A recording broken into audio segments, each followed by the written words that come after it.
Here we will see a technique with black ink, which is very unique. Reminds me a bit of some Chinese methods in painting. For this one, we're going to use brush. It's the same again that we use for the watercolors, round, pointy, with smooth hair. Now about the black ink, there's the black echo line that we can use. As we said, it's not stable. We can go back with water and change it. There's the Indian ink, which is permanent, and we can't go back and change that with water. It stays. And what we will be using here is the stamp pad ink, which is quite different from the other two. It's not something regular we use for painting, but here we will see why this is amazing for this technique. I'm going to open this up. It has a lid and another lid for safety.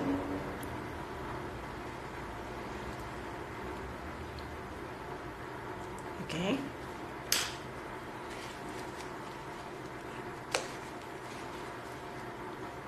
I'm going to put this here, but I'm not going to start with the brush. I'm going to start with this twig here. You can go and find one of these in any kind of tree or bush or plant near you. It has to be dry and pointy. Now, what I will do is put this here.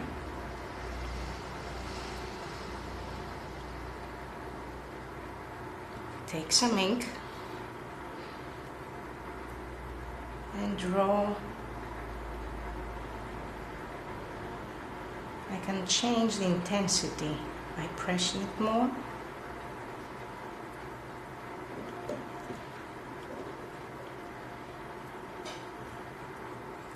Now it has to be something that you have to improvise. You can't exactly think about it a lot.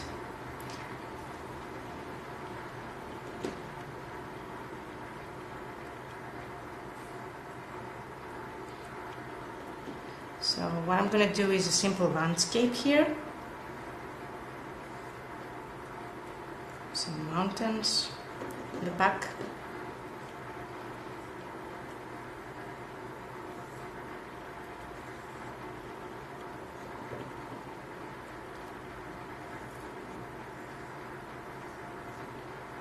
And a tree branch here.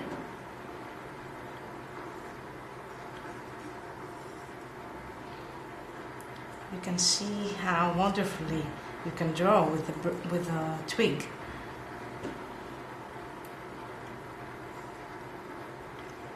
It's very fun to do and very creative.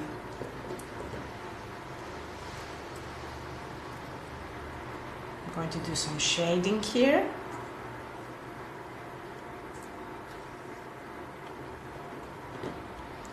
I would like to draw a flower here, why not?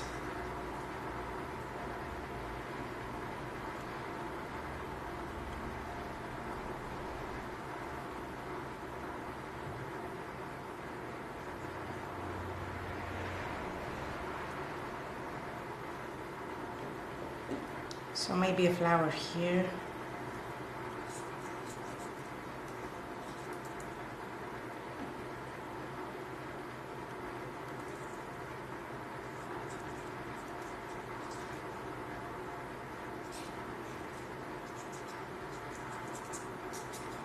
And adding some shades.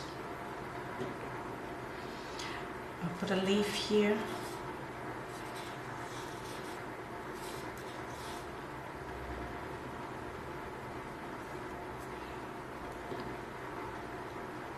And maybe another twig here.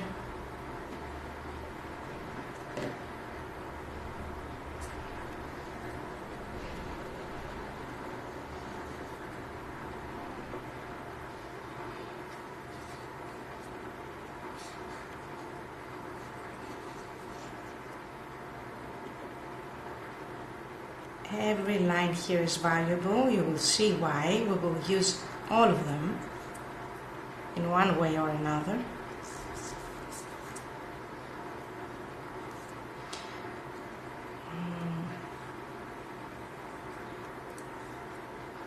I'm thinking of drawing another flower here. Let's say here.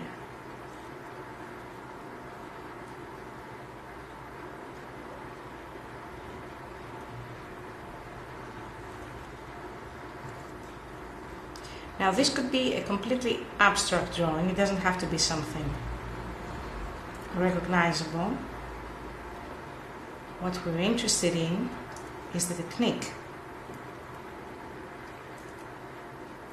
We're not going to leave it at that though.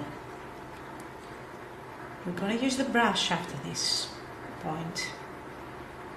I'm going to add a few mountains here and here to the back.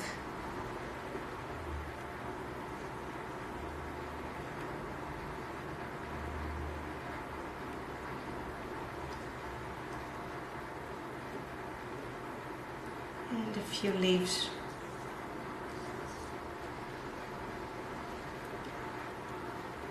It's better when you draw fast with this one. You're not supposed to think much. It has to be an improvisation.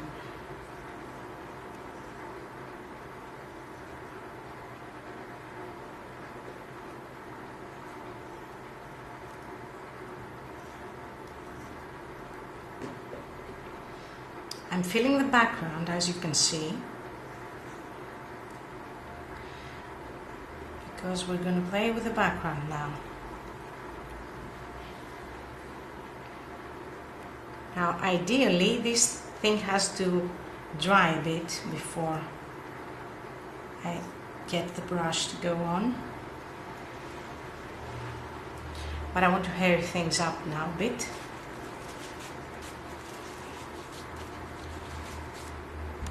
I will leave my twig here.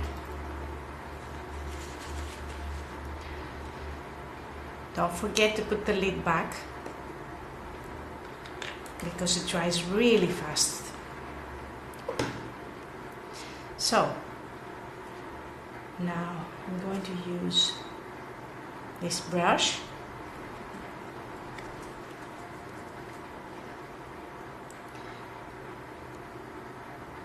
So I'm taking water and I'm following the lines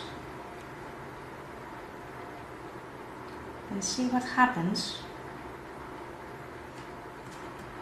is that the ink becomes alive, can go anywhere it wants to almost. I can guide it a bit.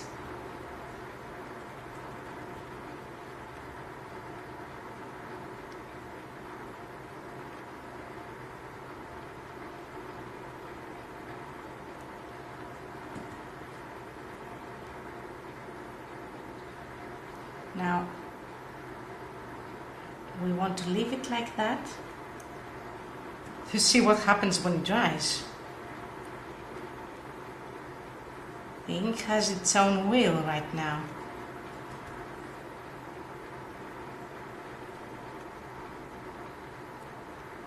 If it dries a bit first, it's much better. I can't point this enough.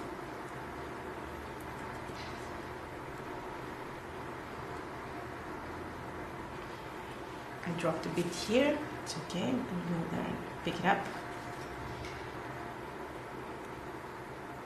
So you can see I'm following the lines, I'm leaving a gap in the middle.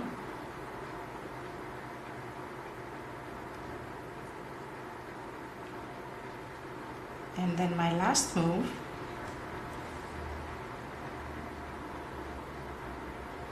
is to fill the gap with water.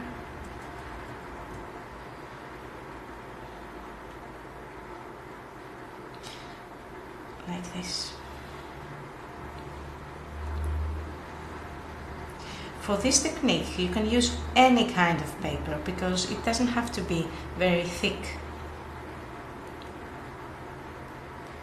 can be the thick for watercolors or acrylics, it can be for ink, drawing, pencil.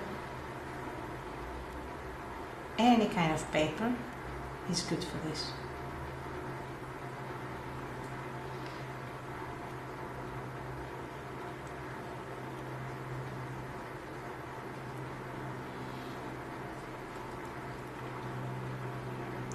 So I'm going to leave this to dry a bit, and I will go to the lower point here.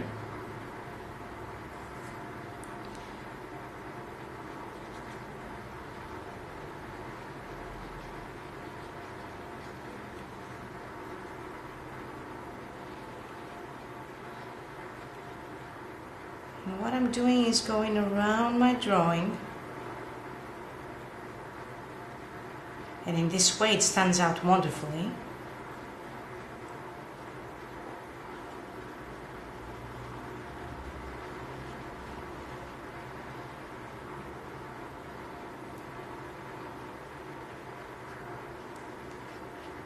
Now in this area you can see that it has dried a bit more,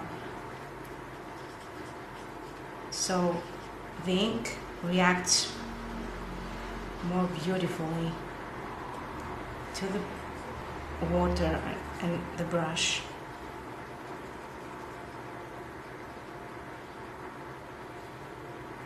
Now that's what is supposed to happen.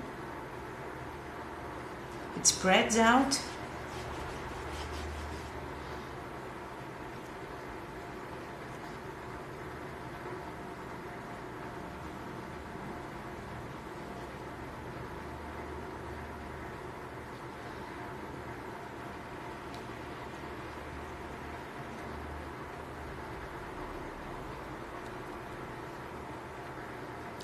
This technique can be combined with other things as well. We have to be creative in this way.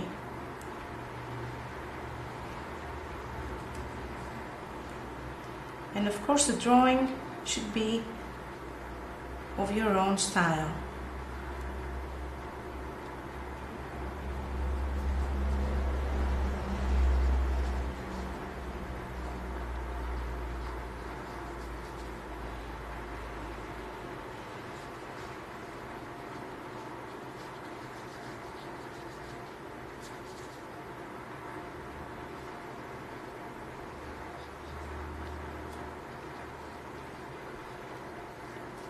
Yes, we don't have to feel everything. We should leave some space, some white space, for it to breathe, as we say. It's to keep the balance between the black and white. We need blank spaces and filled spaces. Now this is what I love.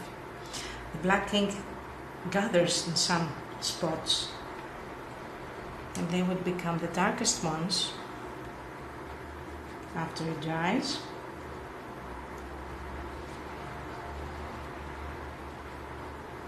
This is much better now that it has dried a bit.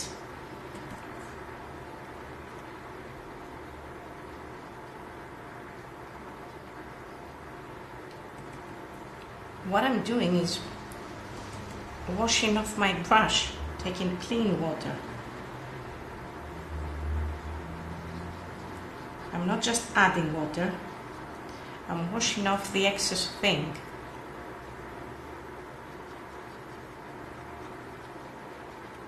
I will leave this spot here because I don't want them to merge. And we're almost done.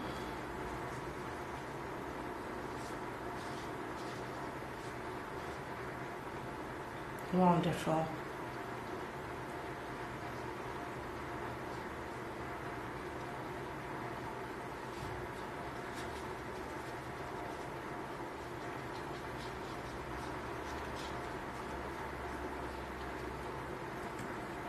I'm going to finish up like this here